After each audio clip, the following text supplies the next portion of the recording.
The scariest word in my marriage wasn't divorce. It was fine. I'm Frank Johnson, 81 years old, and it took me nearly a lifetime to learn what that word was really costing us.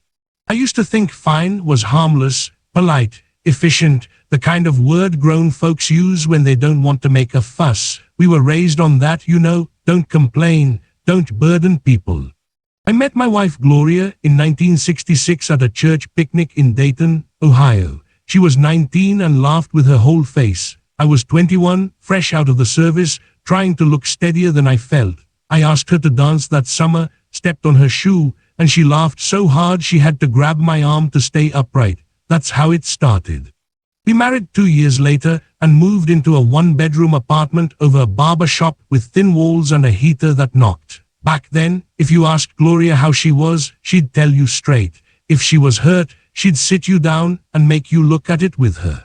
Me, I came from a quieter house. My father didn't yell. He just went still. If he was disappointed, you felt it in the air. You felt it in the way he'd stare at the television without really watching, then disappear into the garage and tinker with nothing in particular. I learned early that silence could keep you out of trouble. So when Gloria and I hit the rough parts of marriage, I leaned on that silence like it was a tool. I worked at the plant, overtime, double shifts when they came. I'd come home smelling like oil and metal, hands rough, ears ringing, and I'd tell myself I was loving my family the way a man is supposed to, keeping the rent paid, keeping food in the fridge, keeping the lights on. Gloria worked too, daycare for a while, then night classes, then a job as a nurse's aide. She could calm a crying child, soothe an old man who was frightened and confused, and somehow still come home and try to make our place feel warm. She'd hum while she cooked. She'd set the table like it mattered. She tried to keep us connected. The first time fine showed up between us, it was over something small. I came home late and forgot to call. She had been sitting up, worried. When I walked in, she didn't yell. She just asked, "Where were you?" "Work ran long," I said. She stared at the sink, nodded once, and I asked, "You all right?" "I'm fine," she said. I took it like permission to move on. Shower, sleep, next day. I didn't understand that fine was her way of swallowing hurt so it wouldn't spill all over the kitchen. After that, the words started showing up like a bad habit. When money got tight and she wanted to talk, I'd say, "We're fine." When she asked me to stay home one Saturday, instead of running to my mother's house to fix something, I'd say, "It's fine." When the kids were little and we were exhausted, we'd whisper in the hallway, "You okay?" and answer, "Fine." We had 2 kids, a boy first, then a girl. I still remember the night our son came home from the hospital, how tiny he looked in the crib, and how Gloria didn't sleep at all. She sat up listening to his breathing like it was a job. I was tired too, but my tiredness came out different. I'd come home from work and want quiet, and Gloria would want a few minutes of help and a few minutes of me. There were evenings she'd say, "Can you hold him so I can shower?" And I'd say, "In a minute." That minute turned into half an hour, then into the whole evening if the game was on. She wouldn't explode. She would stand there with her arms crossed, take a breath, and finally say, "It's fine," and take the baby back. At the time I thought, she's letting it go. Looking back, I see she was carrying it. Somewhere in our 40s, our conversations got shorter, not angry, just small. Bills, schedules, who's picking up who. We didn't talk much about the soft parts unless something broke in a way we couldn't ignore. And I told myself that was normal. We were busy, we were responsible, we were grown. But I started to notice Gloria didn't laugh as much. The laugh was still in her, but it came out less often. I'd see her in the kitchen, dish towel in her hands, staring out the window like she was watching a life that wasn't hers anymore. If I asked what was wrong, she'd turn, smile a little too neatly, and say, "Nothing, I'm fine." And I'd let it go, not because I didn't care, but because I didn't know how to step into that kind of truth without making a mess. There's a scene I can still replay like a home movie. I'm maybe 52. I come in from mowing the lawn, sweaty, proud of the straight lines in the grass. Gloria is at the table with a stack of papers, school forms, maybe, or bills. She looks up and says, "Do you have a minute? I need to talk about Mom." Her mother had started forgetting little things then, leaving the stove on, losing her keys, calling Gloria by her sister's name. I remember glancing at the television and saying, "Can it wait until after the news?" Gloria held her eyes on me for a second, then said, "Sure, it's fine."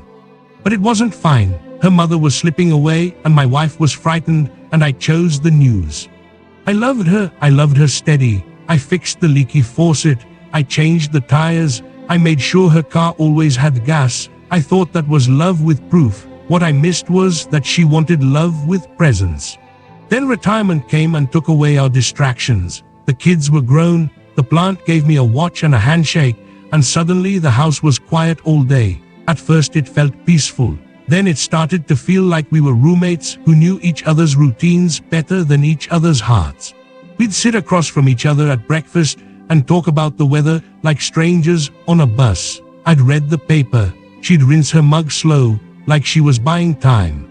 One afternoon, I asked what she wanted to do with the spare room, and she said, "Whatever you want." I asked again, and she kept folding laundry, tight and perfect, and said, "I'm fine either way."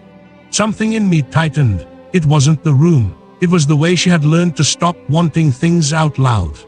When I was 78, she slipped in a grocery store parking lot. Just a fall, but it shook me. At home I hovered, and she waved me off. "You need anything?" I asked. "I'm fine," she said, teeth clenched from pain she didn't want to admit. That night, with her asleep, I sat in the living room and realized we were going to grow old the way we'd been living. Careful, polite, and lonely. And I realized something else. If she ever stopped being here, I wouldn't just miss her. I'd miss the chance to know her again.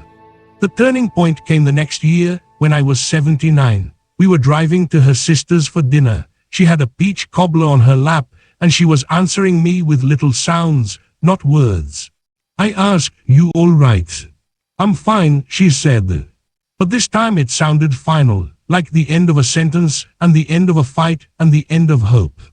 I pulled into a church parking lot and shut off the engine. Leaves skittered across the pavement. I said, "Gloria, you're not fine." She stared straight ahead. "Frank, please, let's just go." That was the moment I usually backed off. That was my old habit, my old safety, keep it moving. Instead I said, "No, not today." She turned to me, and her eyes were tired. Not angry, just tired, like a person who has been holding up a roof by herself. "Do you know what fine means when I say it?" she asked. I tried. "It means you don't want to talk." She shook her head. "It means I did talk for years and you didn't hear me, so I stopped." I felt my throat close up. I wanted to defend myself. I wanted to list all the ways I had provided, all the ways I had stayed, but she wasn't asking if I stayed. She was asking if I had been with her. She said, "When I say I'm fine, it means I'm lonely sitting next to you. It means I'm tired of being the only one who reaches. It means I've swallowed words so long they turned heavy." And then she said something that made my stomach drop. She said, "Sometimes I daydream about living alone, Frank, not because I hate you, because it would be quieter than this kind of lonely." That's when I felt real fear.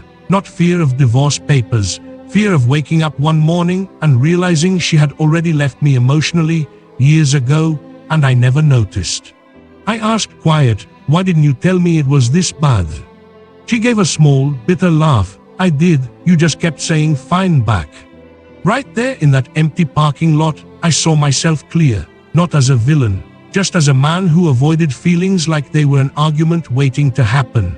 A man who thought love meant never letting things get loud, even if that meant never letting things get real. I said, "I don't know how to do this right, but I don't want to live beside you like a stranger." Gloria looked at me for a long second. Then she said, "Then stop ending things with fine. Ask again, stay for the answer." We went to her sister that night and acted normal. Smiled, ate, washed dishes, but when we got home, Gloria sat at the kitchen table and I sat across from her, and the house felt different, not fixed, just open. She said, "Ask me again."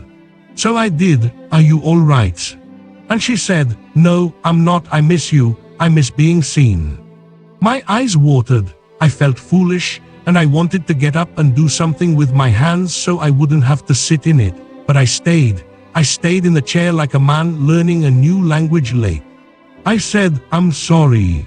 Gloria didn't let me off the hook with one apology. She told me about nights she cried in the bathroom so the kids wouldn't hear, about birthdays where she planned everything and I showed up distracted, about the way she started telling her own heart, "It's fine," because it hurt less than hopping.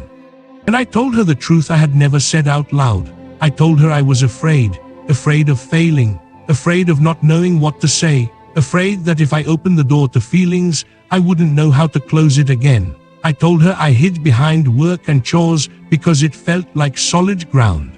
She listened, then she said quietly, "I don't need perfect words, I need you in the room." After that, we didn't become new people overnight. We are not like that, but we made a small rule for ourselves. If fine came out, we didn't let it end the conversation. One of us would ask, "Is that your real answer?" And we'd try again. Sometimes the truth was simple, "I'm tired." Sometimes it was sharp, "I felt ignored." Sometimes it was tender, "I miss you." And sometimes it was me admitting, "I get scared I'll say the wrong thing, so I act like nothing's wrong." Little by little, the air in the house changed, not louder, just warmer. We started taking walks without rushing. We started eating at the table again instead of in front of the television.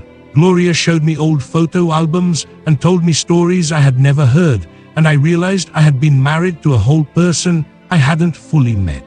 Last year, on our 59th anniversary, Gloria woke up before me and made coffee. I came into the kitchen and saw her standing by the window, mug in both hands, morning light soft on her face. For a second, she looked like the girl from that picnic, just older, with more history in her eyes. I walked up and put my hand on her shoulder, the same spot our son once drew in a stick figure picture when he was little, and I asked, "How are you, really?" She turned and looked at me steady and said, "I'm good, not fine, good." If you're listening to me and there's a fine in your house, I'm not here to judge you. I know how easy it is to use that word as a shield. Sometimes it's exhaustion, sometimes it's pride, sometimes it's just not knowing where to start. But don't let it be the end.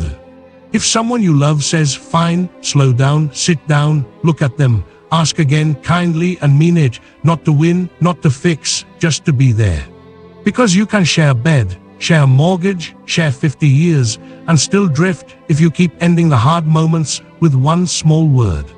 Gloria is in the other room right now, reading with her glasses low on her nose, humming without realizing she's doing it. I can hear that soft sound from where I'm sitting, and I'm grateful for it. I learned at 79 that fine can be a quiet goodbye if you let it. And I learned, late but true, that asking one honest question and staying for the answer can feel like coming home.